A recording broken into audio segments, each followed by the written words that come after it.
Boa noite, pessoal.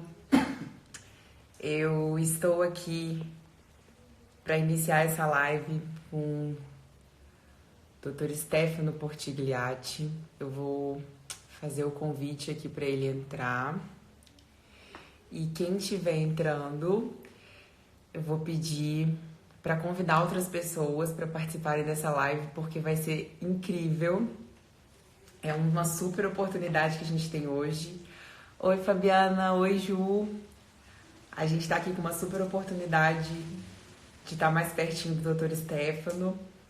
Quem é aluno Febracis sabe como ele é um apaixonado pelo desenvolvimento humano, pelo comportamento humano. Ei, Mila! E diante de todo esse conhecimento que ele passa para as pessoas, para os nossos alunos, para quem não sabe, a FCU é parceira da Febracis.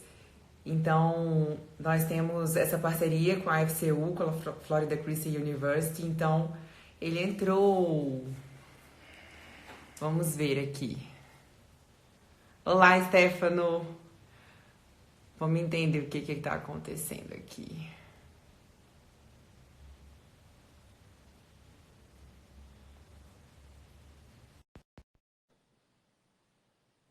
Olá, pessoal. Estou conectando, tá? Conectando. Pronto, conectou. Estão me vendo bem? Eu acho que tem que virar a câmera. Virar de lado?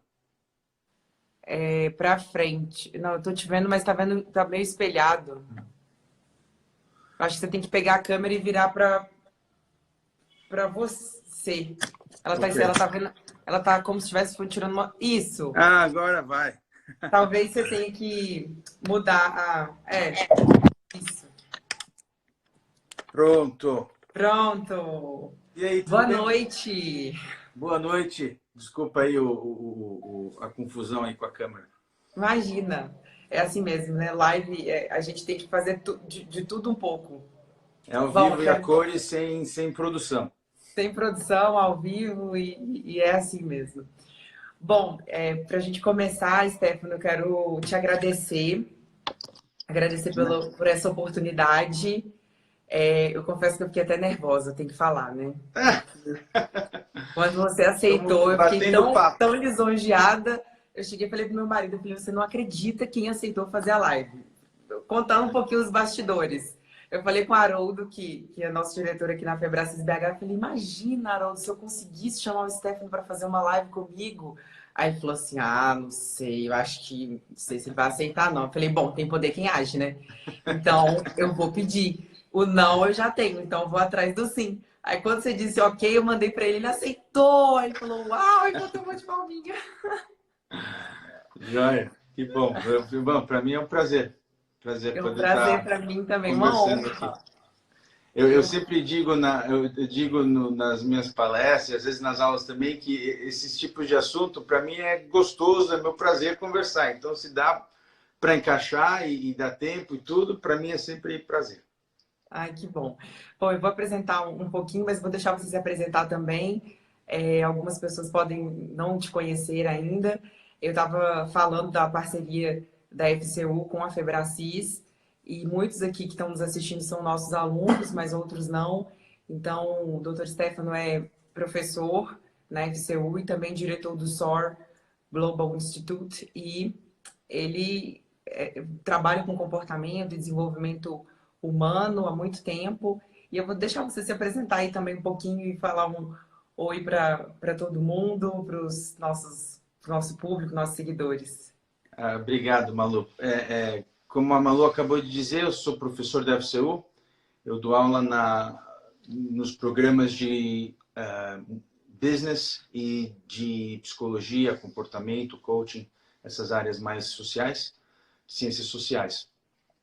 Além disso, a gente tem dentro da FCU uma empresa, né, que é como se fosse um laboratório nessa área de comportamento e desenvolvimento humano, onde alunos participam de pesquisas, onde alunos se juntam, né, aos nossos programas e desenvolvem suas próprias áreas de pesquisa, seus livros, e por aí vai, né? A gente fala de white paper, suas áreas de estudo.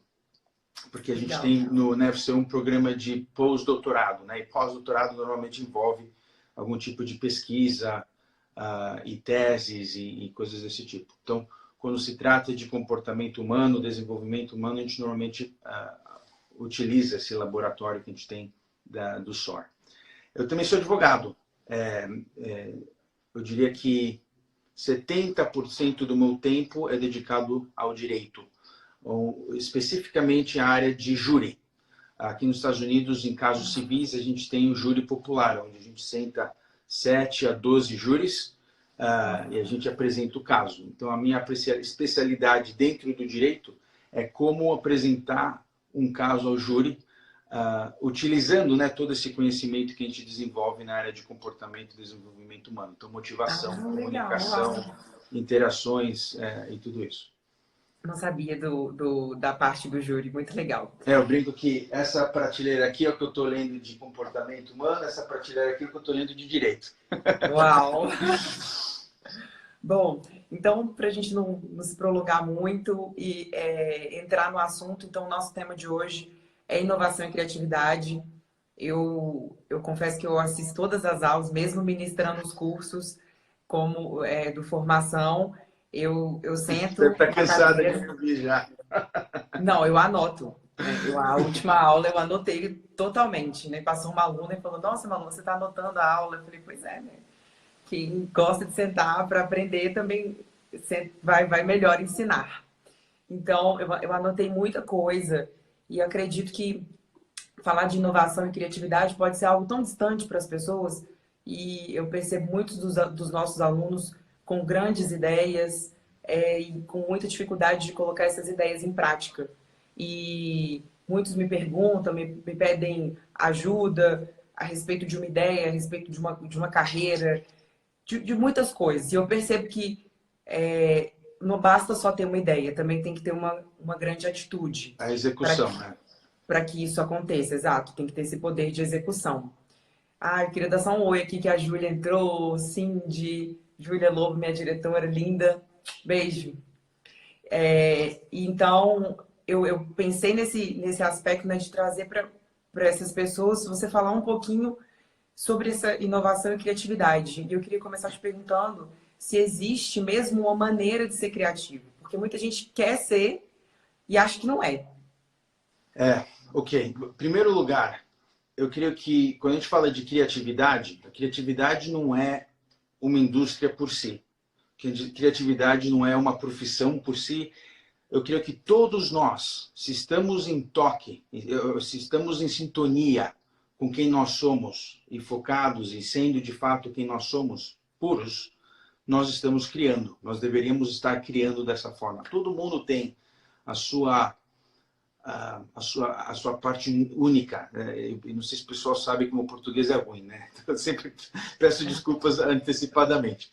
Mas cada um de nós, se nós estamos de fato na nossa missão, se nós entendemos quem nós somos, estamos deixando quem nós somos e Deus, através de nós, fluir, nós estamos criando. Então, não pode ser no coaching, pode ser no direito, pode ser nos negócios, pode ser na educação, não tem limite para onde a gente pode criar. Então, todo mundo deveria ser criador, e isso requer criatividade.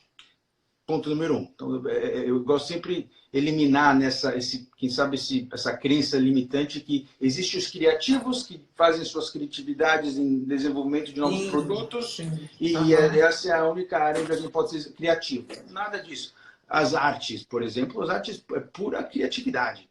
Não tem nada a ver com necessariamente um produto, uma inovação para um consumidor. Até pode ser, mas o ponto principal é que todo mundo, todos nós, todas as pessoas, todos os humanos, somos seres criadores. Estamos, de fato, centrados, encontrados, vivendo que nós somos criados para viver. Ponto número 1. Ponto número 2. Se todos nós temos essa habilidade de criar, né, eu creio que cada um de nós pode pensar em algum momento onde a gente se sentiu presente e vibrante e aberto, e que algo bom fluiu da nossa presença de mente, de espírito, física. E quem sabe custe um pouco pensar nisso. Mas esse é um momento de criatividade. E o que hoje nós sabemos, cientificamente claro, é de que existem certas atividades mentais, ou certas conexões neurais, que nos ajudam a predizer, é uma palavra? Prever. Se essa pessoa é uma pessoa mais criativa. Então, não quer dizer que essa pessoa é uma pessoa que naturalmente nasceu e é a pessoa que tem que ser criativa na área que for. Mas o que isso quer dizer é que essa pessoa, o cérebro dessa pessoa, desenvolveu uma integração de áreas que normalmente não agem em comum, em conjunto, que são necessárias para a criatividade. Então, hoje a gente tem os estágios da criatividade bem claro, neurologicamente falando. Todos nós temos essas regiões do cérebro que precisam conectar para aquele estalo de criatividade. Todos nós temos essa capacidade cerebral. A capacidade neural vem de nós desenvolvermos nessa integração neural, que requer a gente estar nesse momento de presença mental, de presença espiritual, de presença física. E estar exercendo e criando e fortalecendo essas conexões neurais que nos permitem, com mais frequência e mais facilidade, conectar as coisas e criar algo novo. A gente pode falar um pouquinho desse aspecto de estar presente como mindfulness? Sem dúvida. No estado de mindfulness, né? Sem dúvida. Uma pessoa, então, uma pessoa que não se considera criativa, então, ela pode desenvolver essa, ou melhor, entender que ela tem essa habilidade, melhor dizendo, né? Correto. Aí tem dois pontos. Primeiro, a neuroplasticidade, hoje todos nós entendemos que é a realidade, né? Nós temos a capacidade de desenvolver e até enfraquecer certas conexões neurais. Então, isso é claro hoje.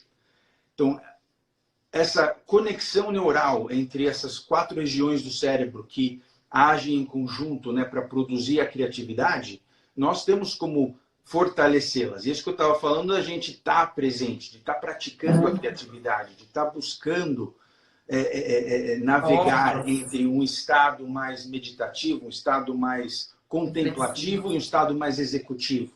Esse vai e vem, esse vai e vem, esse vai e vem, faz parte, né, do processo criativo. Então,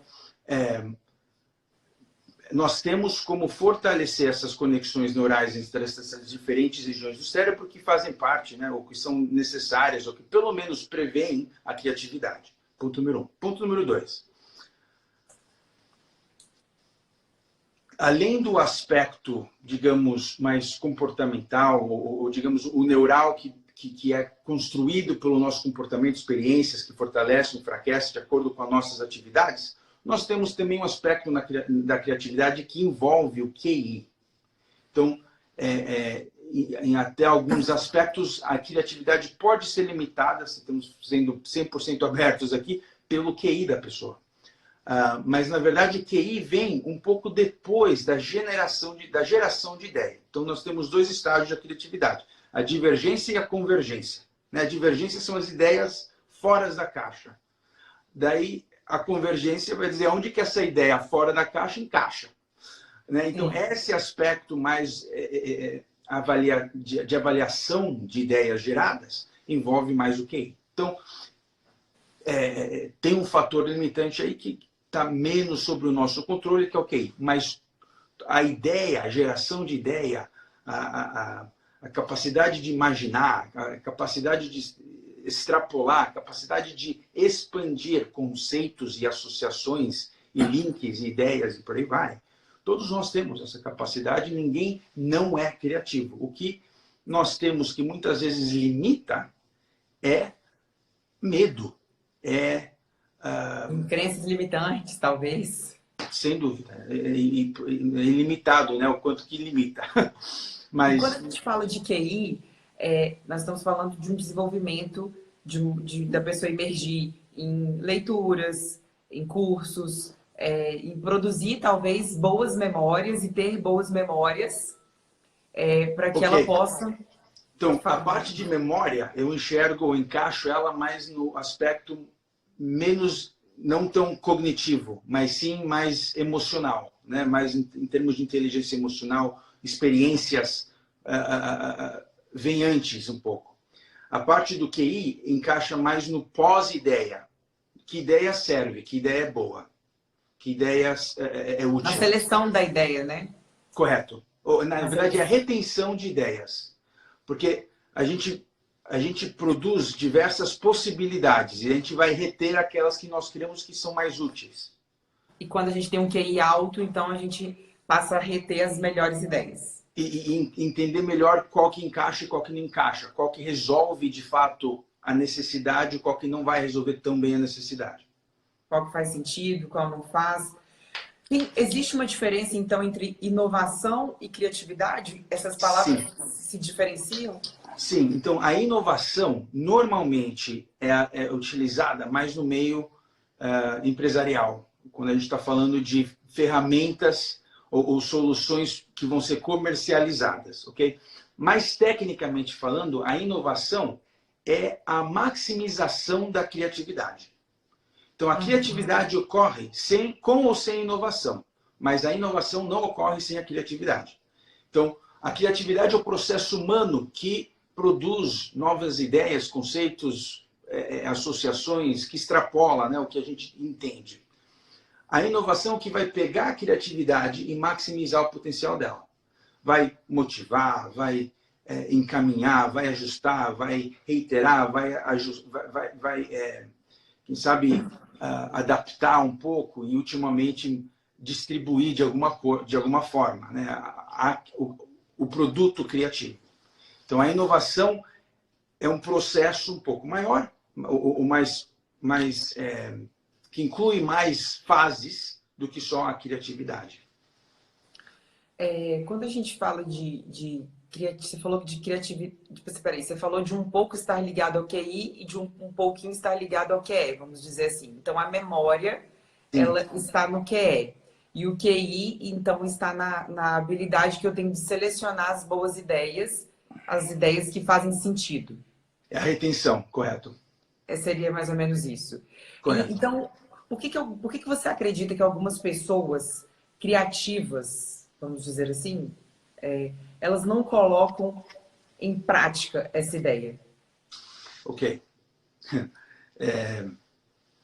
É difícil explicar todas as possibilidades por quais as pessoas não, de fato, levam, né, uma ideia a um plano, a ser... A uma execução. Execução. Mas eu creio, e isso aqui, quem sabe, fuge um pouco de criatividade, de inovação, mas eu creio que todas as nossas decisões partem um pouco de medo, ok? E esse medo normalmente vai estar ligado a um medo de não ser amado. Se você já viu alguma palestra minha, você sabe que eu sempre dou uma forma de falar do amor. Então, seja o medo que for, seja o medo de falha, o medo de não dar certo, o medo de rejeição, o medo de estar errado, o medo de crítica. Que for, de crítica. Todos esses, no fundo, é medo de não ser amado e aceito, uma vez que você expõe aquilo que você está querendo ser criado de dentro de você. Sim. Então, ele não só... Ele tem uma... A gente pode chamar também que há talvez uma raiz de rejeição. Porque se ele tem o medo de não ser aceito, ele tem algo que se chama rejeição, talvez. 100%. Então, o nosso medo começa no limite da nossa vulnerabilidade. Okay? Então, o que rompe medo? Vulnerabilidade. Quanto mais vulnerável nós somos, menos medo nós temos. Então, tem algum ponto onde a gente foi vulnerável e não fomos aceitos, não fomos amados, que estabeleceu uma crença do nosso limite. E é até aí que a gente vai. Então, a gente vive, começa a dar bem, chega naquele limite de onde a gente crê que esse é o meu limite, aquela linha onde a gente crê que esse é o meu limite de aceitabilidade, digamos, ou de amiabilidade, e daí a gente, de alguma forma, justifica por que, que a ideia não é boa, por que, que não daria certo, por que, que eu não creio que eu sou a pessoa, por que, que não vai ser aceito, por que, que o mercado não dá. Mas, no fundo, o que a gente está falando é de não ousar a me expor. Sim. E aceitar o risco de que não dê certo. Porque falha não é o oposto de amor. Né? Dar errado não é o oposto de ser aceito, de ser aceitável. É só um resultado. Você continua sendo uma pessoa separada dos seus resultados ainda após, né, o resultado. Então, normalmente, por que a pessoa... Dou um exemplo aqui. Diga. Você falou sobre ser vulnerável, eu acredito, isso sou eu. Eu acredito que para ser vulnerável a pessoa tem que ter, até para isso ela precisa ter coragem. Claro, 100%. Porque se expor numa situação de vulnerabilidade, muitas vezes faz com que a pessoa exponha seus defeitos.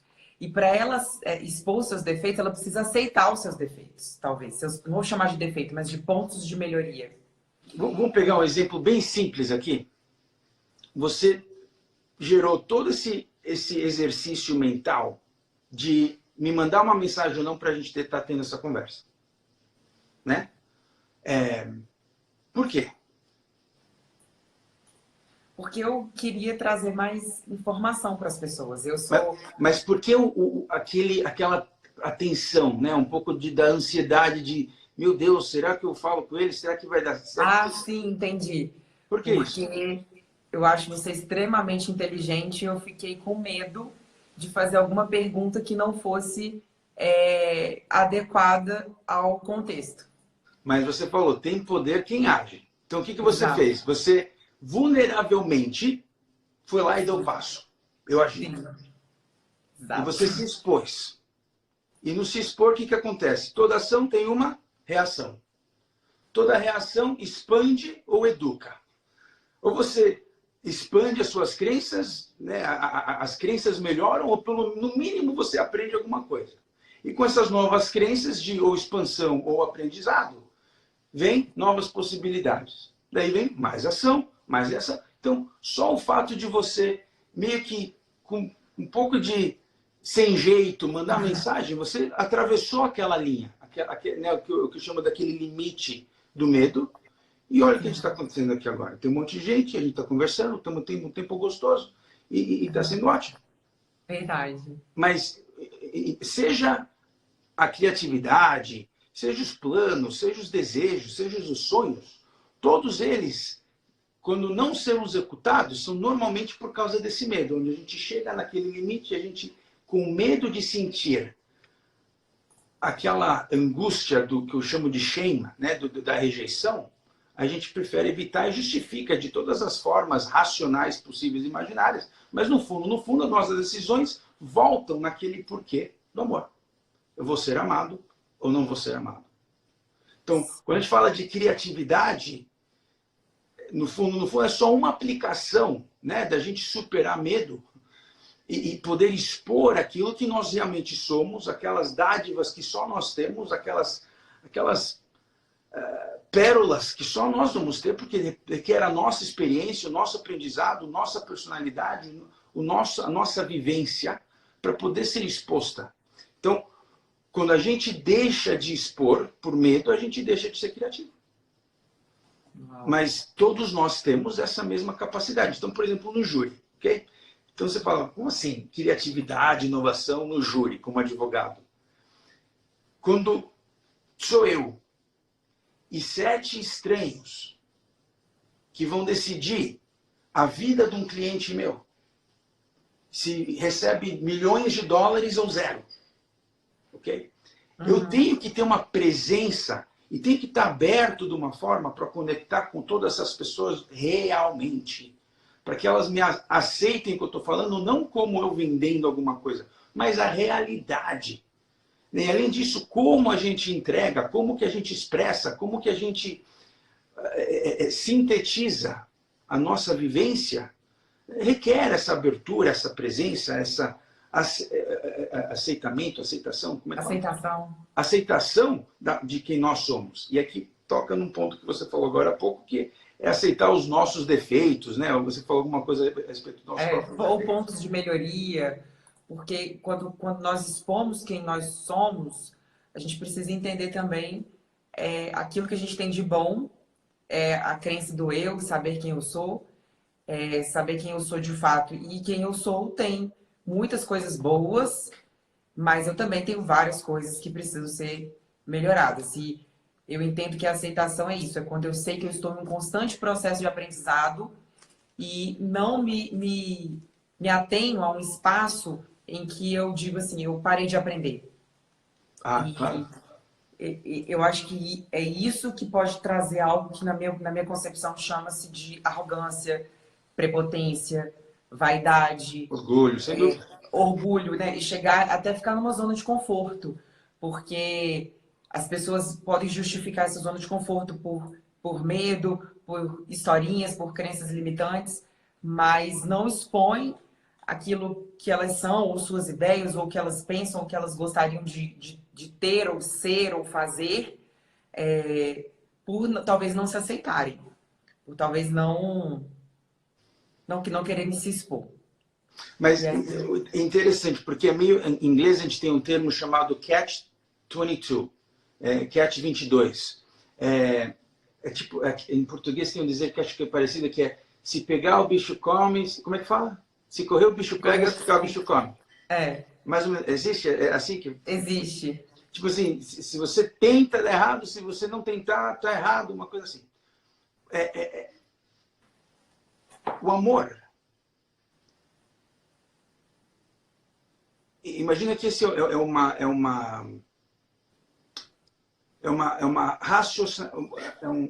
racionalização circular. E a única forma de sair disso é com o amor. Porque o amor é a única... É como se fosse a única força. Né? Então, a gente diz que no universo, a gente não cria força. Né? A gente muda a direção, força, mas a gente não cria força. A gente simplesmente muda o formato das forças, da energia.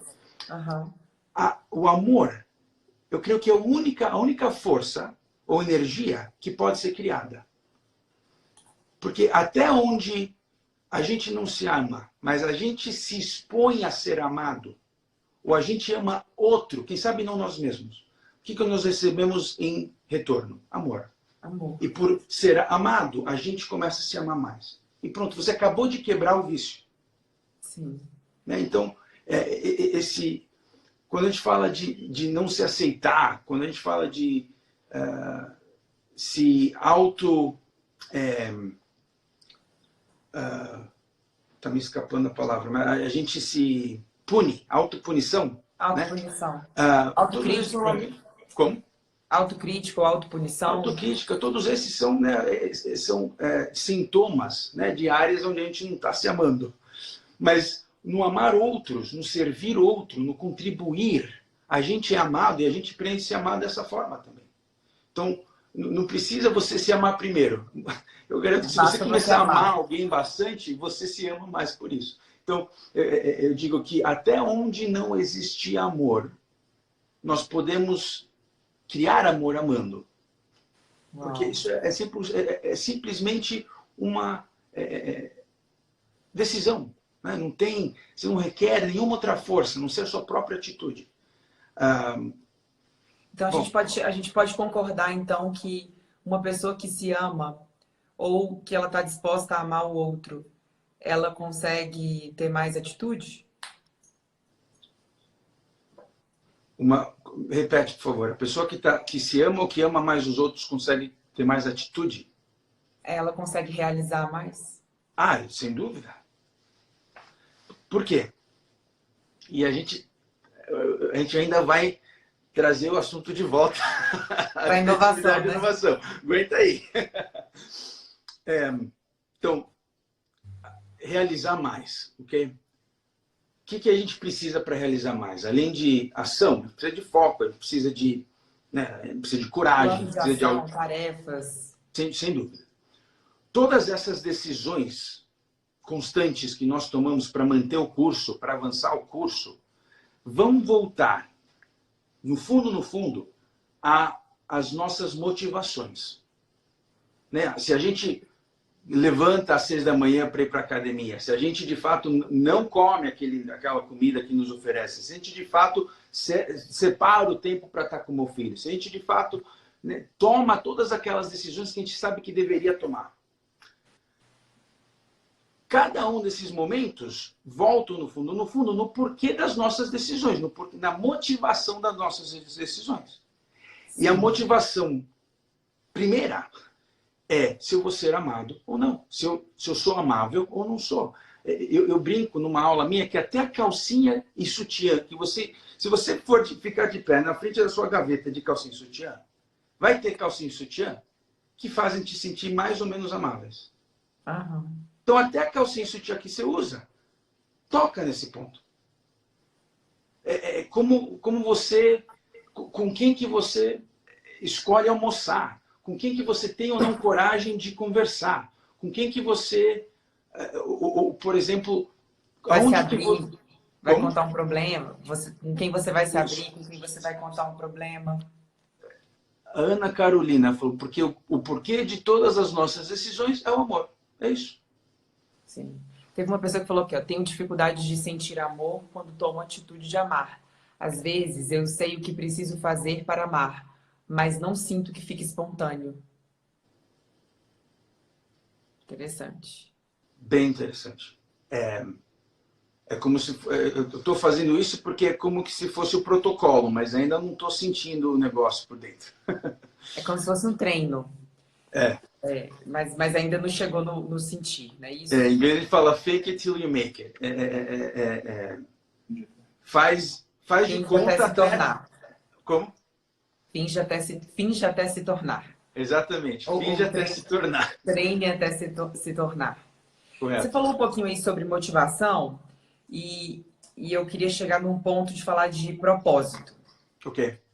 Se você acredita que uma pessoa que sabe o seu propósito, ela consegue... Aí eu quero talvez linkar um pouquinho com inovação e criatividade, mas se uma pessoa sabe de fato o seu propósito, você acredita que ela consegue criar mais, ter mais criatividade? Absolutamente. Hoje nós temos 100% claro, com estudos de várias áreas do mundo, de que propósito é quase fundamental para a criatividade. Não é que sem propósito alguém não consegue ser criativo, mas o propósito alimenta a criatividade. Faz sentido? Faz sentido. Eu acabei de pensar na Apple aqui. Nas grandes empresas que têm um propósito, você vê que elas duram, elas perduram. Elas têm um comprometimento dos seus colaboradores e até dos seus consumidores diferente das empresas onde onde o relacionamento é transacional. Uhum. Onde o relacionamento é transacional, enquanto você me serve, eu te sirvo. Ou eu só te sirvo até o quanto você me serve. Então pensa, por exemplo, no emprego sem propósito. O pessoal está contando os minutos para ir embora. Para ir embora. Não quer saber de fazer mais nada do que o necessário. Porque é transacional. Quando existe propósito, a dedicação não é mais a recompensa transacional, mas a autorrealização no propósito do que está sendo feito. A ser servido. É aquele livro do Simon Sinek que fala comece pelo porquê. Exatamente. Exatamente. Então, ele fala do Wright Brothers, né? Do círculo de ouro. Como? Ele fala do círculo de ouro, né? Correto. E ele fala dos irmãos Wright, né? Que inventaram o primeiro avião. Eles falam como que o propósito deles era bem diferente do propósito do cientista, com todos os engenheiros, com todos os recursos possíveis e imagináveis, com até o Wall Street Journal seguindo ele para captar aquele primeiro momento do voo. E o cara não captou porque não foi esse cara com todos os recursos que conseguiu o primeiro avião. Foi os Wright Brothers, que faziam bicicleta lá no interior da Carolina do Norte, mas que o coração deles estava num propósito.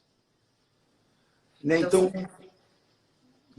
se a gente pudesse deixar um ponto, talvez, de início para quem está nos assistindo sobre inovação e criatividade, esse ponto seria encontrar o seu porquê e aí sim se apoiar num eu estou querendo fazer tipo um passo a passo. Meu perfil é planejador. Ok. Então, talvez essa pessoa tivesse que encontrar seu porquê para que ela pudesse criar, né, desenvolver talvez o seu QI, para que com o coeficiente emocional ela pudesse tirar não, é o contrário, né? Eu tenho um QE e meu QI faz eu extrair aquilo que é bom, que é o que faz um bom senso. Seria por esse caminho? É mais ou menos. Então, o que a gente entende hoje? De que o que de fato motiva a criatividade é intrínseco, não é extrínseco. Não é o transacional, é algo mais interno, uma satisfação mais interna que nos, que nos predispõe, né, a estar num estado criativo. Okay? Então, o propósito é um deles, a autonomia é outro, o aprendizado é outro, a autodireção que está linkada à autonomia é outro, e por aí vai. Então, esses são estados, digamos, ou são motivadores intrínsecos que nos levam àquele estado onde a gente está mais disposto a abrir, a explorar, a sentar e pensar além de nós, além do imediato, além do transacional. E isso nos coloca, nos senta na cadeira da criatividade. Faz sentido? Então, o propósito, junto com outros motivadores intrínsecos, são o que nos sentam ali naquele momento de, peraí, vamos pensar em como servir mais gente. Peraí, eu posso influenciar isso aqui. Eu tenho autonomia, eu tenho que contribuir. E peraí, isso aqui é o começo. Isso aqui é um caminho. Não para, não preciso chegar num lugar para ter atingido, né, para ter me realizado. Eu preciso estar num caminho para me sentir realizado. E tudo isso vai nos deixando num estado, digamos, físico, emocional, espiritual, e aí por aí vai, onde a gente está mais disposto a abrir o coração, a ser mais vulnerável, a compartilhar de uma forma diferente. Né? Pensa no que é propósito. Todo propósito bom vai produzir amor. Vai aproximar a pessoa. Vai conectar pessoas. Verdade. É o que o Paulo Vieira fala. Tudo que é verdadeiramente bom é bom para mim e para você e para todas as outras pessoas, pelo menos a médio e longo prazo. Sem dúvida. Então, quando a gente começa a entender o que é propósito, né? Propósito é como que eu sirvo mais pessoas. E quanto mais pessoas você está amando, mais forte é aquele drive, aquele motivador. Ou aquele motivador que fala, né? Aquele fator, aquela força motivante. Motivadora, é isso que fala. E aí a gente volta lá na conversa do amor, né? Onde a gente não precisa se amar, mas pega um baita de um propósito e se compromete com ele e vai em cima e decide pôr a cara para dar a cara para bater e ver se as coisas não vão mudando, né? Se pessoas não vão se juntando. Eu vou parar um pouquinho aqui só para dar um oi pro Giovanni, que entrou aqui, deixou Oi, Giovanni. amigos lindos, Giovanni. Grande abraço, foi meu mentor, meu diretor. O Haroldinho também deixou uma mensagem aqui. Sim, porque ele está mais conectado com si mesmo. É isso aí. Quando tem propósito, está mais conectado com o ser. E outra, a Cláudia falou, o propósito é combustível para a nossa vida. Por que um número tão grande de pessoas nunca decide o que verdadeiramente deseja na vida? O Danilo está perguntando. Decidir é cortar em dois. Literalmente, D de dois, cidir de cisão, incisão, né? Cisora, cortar em dois. Quer dizer que você tem que abandonar Algo. algo.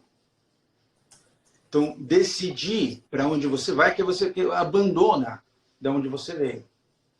Né? E tem um termo que a gente usa de queimar o barco. Que era utilizado em guerra. Né? Quando você chega na ilha ou na terra do inimigo, você queima o barco. Porque não vamos voltar mais. Agora vamos até ou morrer ou ganhar. Então, decidir, né? essa questão de abandonar o conhecido, abandonar a zona de conforto, abandonar onde até agora eu me senti aceitável, dá medo. Dá medo. A gente volta lá no mesmo tema do medo. E por que tem medo? Do medo de não ser aceitável. Por que tem medo de ser aceitável? Porque em algum momento, tal exposição te criou rejeição. E aí você estabeleceu o limite. Sim. Por isso, quando muitas vezes eu pergunto para os meus alunos ou clientes, falo, qual a decisão que você toma depois de uma ferramenta? Aí a pessoa às vezes diz, eu tenho que decidir agora? Eu posso pensar? Tem que ser agora mesmo que eu tenho que decidir? E você me falando isso agora me faz entender que realmente eu tenho que abandonar uma prática de um comportamento, de algo que eu estava super habituada a fazer para começar até a fazer uma identidade. Diferente, até uma identidade. Você pode ter que abandonar uma identidade. Tem gente que amarrou a sua identidade a um conceito qualquer, a uma religião, a uma carreira, a uma profissão, a algum status ou alguma aparência. Tem gente que agarrou a identidade até um pensamento. Eu vejo às vezes, Stefano, às vezes um pensamento negativo, algo que a pessoa pensou várias vezes, acabou se tornando uma verdade, e ela passa a acreditar que aquele pensamento é a própria pessoa. E passa a fazer uma coisa completamente disfuncional. É nítido que a pessoa não nasceu com aquele pensamento, porque todos nós nascemos funcionais. Claro. É nítido que aquilo foi uma disfuncionalidade colocada na mente da pessoa, e é nítido que ela passa a acreditar que aquele pensamento que foi dito, pensado, às vezes dito, e acabou virando um pensamento, que ela acredita ser sua própria identidade. E aí ela não sabe quem ela é. A pessoa não sabe quem ela é. Se distancia dela mesma. Sem dúvida. E eu queria te fazer uma outra pergunta, a gente já passou super rápido. A pergunta é sobre como é que você acha que a pessoa pode ser criativa e de que forma isso pode aproximar ela de ser mais livre? Você tinha comentado isso sobre a aula, na nossa aula, um pouquinho de criatividade e liberdade. E eu achei fantástico um conceito que você falou. Eu queria que você falasse um pouquinho sobre isso. Então, a gente tem Deci, um cientista social, em 2012, se não me engano, publicou um estudo que linkava muito a autonomia com a criatividade. E hoje, mais e mais, a gente tem claro que a autonomia é um fator importante em termos de motivação intrínseca da criatividade. Por isso, mais liberdade na área de trabalho, menos pressão, menos demanda, mais interação e com mais liberdade para a interação entre as pessoas envolvidas num processo, o projeto qual for. Uhum. Então, quando a gente fala sobre os fatores principais da criatividade, a gente aborda a questão da autonomia. A pergunta que eu gosto de fazer e deixar com as pessoas é se elas de fato têm autonomia. E ter autonomia é ser livre. O oposto dessa autonomia é você estar sujeito ou debaixo do jugo de certas crenças, vozes, pessoas, doutrinas, expectativas que você crê que, de alguma forma, controlam o que você pode e não pode, o que você é aqui, o que não é, em vez de permitir que, de fato, você livremente seja né? Então você falou agora há pouco, você usou uma palavra muito boa que é funcional. Eu creio que aquela pessoa criativa, aquela pessoa que está criando, que está de fato originando bem, não sei se faz sentido originar, mas criar, ou criando, ou desenvolvendo bem. Aqui nos Estados Unidos é comum a gente pegar uma palavra e tornar ela num verbo, né? Então eu faço isso com liberdade, de originar o bem, né? São pessoas que têm que estar funcionando, tem que estar funcional em alguma, pelo menos em certas áreas, né? Para poder ou na maioria delas, né? Isso requer liberdade para você agir, para você de fato ser quem que você é, para você de fato sintetizar a tua experiência, não a dos outros, para você de fato poder expressar aquilo que você viu, aqueles pontos que você conectou, não aquilo que você quer que é aceito, que não é, o que você deve ou não deve, e por aí vai. Então, quando a gente fala de liberdade, estamos falando de não se submeter a expectativas alheias que podem não ser a tua verdade. E aí pode se tornar bem filosófico a conversa. Mas tem uma frase de um escritor irlandês, se não me engano, onde ele diz que aquele momento onde você está quase em choque, porque você acabou de perceber que você está praticamente nu e está todo mundo te vendo, esse é o momento que alguma coisa boa pode começar a acontecer. Né? Então, quando a gente finalmente meio se despista de todas aquelas camadas de expectativas, de máscaras, de dogmas, de tudo que você imaginar, que a gente de fato, uau, sou eu aqui? Aí que o bom começa. Aí que o real, né, pode ser exposto. Aí que o que você tem, que só você tem para contribuir, pode surgir. E surge. Uau. Bom, fico até sem palavras, assim, não sei nem o que eu falo agora. Bom, eu queria agradecer, a gente já passou um pouquinho do tempo, eu quero agradecer também a presença, a gente tá com quase 100 pessoas, tivemos 100 pessoas online aqui, e eu não sei se alguém queria fazer mais alguma pergunta, acho que eu passei aqui. Estamos debaixo de algum jugo que nos controla? Realmente temos autonomia? Eu acho que ela estava refazendo suas perguntas. Autonomia, criatividade, inovação. Que gratidão estar assistindo essa live. Gente, eu vou deixar a live 24 horas, eu prometo. 1000 pessoas pedindo. Sempre profundo na simplicidade das palavras. Gratidão, sou o coach Cis Bahia. Eu estou vendo aqui indicação de livros. Indicação de livros. Comece com o Porquê, o Círculo de Ouro é um bom livro. Drive, do Simon Sinek, é um bom livro. Tem um que me foge agora, mas posso te passar, Malu? Não sei se tem como você associar aí ou depois eu postar. Posso fazer um post depois Okay. com umas coisinhas de livros, mas eu gosto muito do livro também. Eu acredito que é muito bom, que é o Mindset da Caroline Dweck. Ela fala muito dessa expansão da mente, ela fala de um pensamento fora da caixa, né? Do pensar fora da caixa. Fala de um pouquinho desse modo flow, da gente entrar e navegar e conseguir falar, se expor.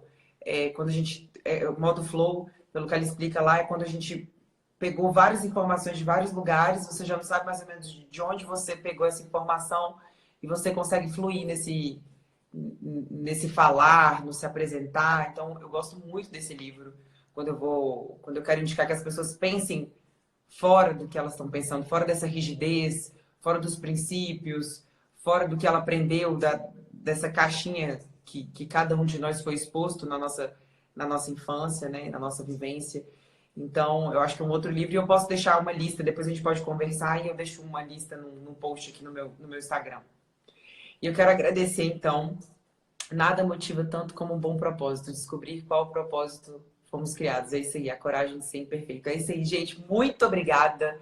Eu tô super feliz porque nós tivemos 100 pessoas aqui online na live. 100 pessoas, é muita gente, a gente bateu recorde já. batemos recorde agora nessa live, nesse conteúdo extraordinário. Eu quero agradecer imensamente seu tempo. Eu sei que você deve estar chegando de trabalho, enfim, deixou Deu tempo de eu chegar em casa, colocar o meu filhinho para dormir, vou sair do quarto dele e pumba! E foi exatamente na hora. Então, muito obrigada, minha gratidão, a gratidão de todo mundo, está todo mundo super agradecendo. Se eu fosse ler aqui, a gente não ia terminar hoje. Então, muito obrigado do fundo do O coração. prazer é meu. Deus Prazer é abençoe meu. você. Obrigado Toda você a minha admiração por pelo seu promover esse trabalho. momento. Muito obrigada mesmo. Que a gente possa ter outras oportunidades. Eu vou vencer depois meu medo e vou te mandar mais mensagens. À vontade. Um beijo, querida. Muito obrigada. Tchau. Deus abençoe. Tchau, tchau.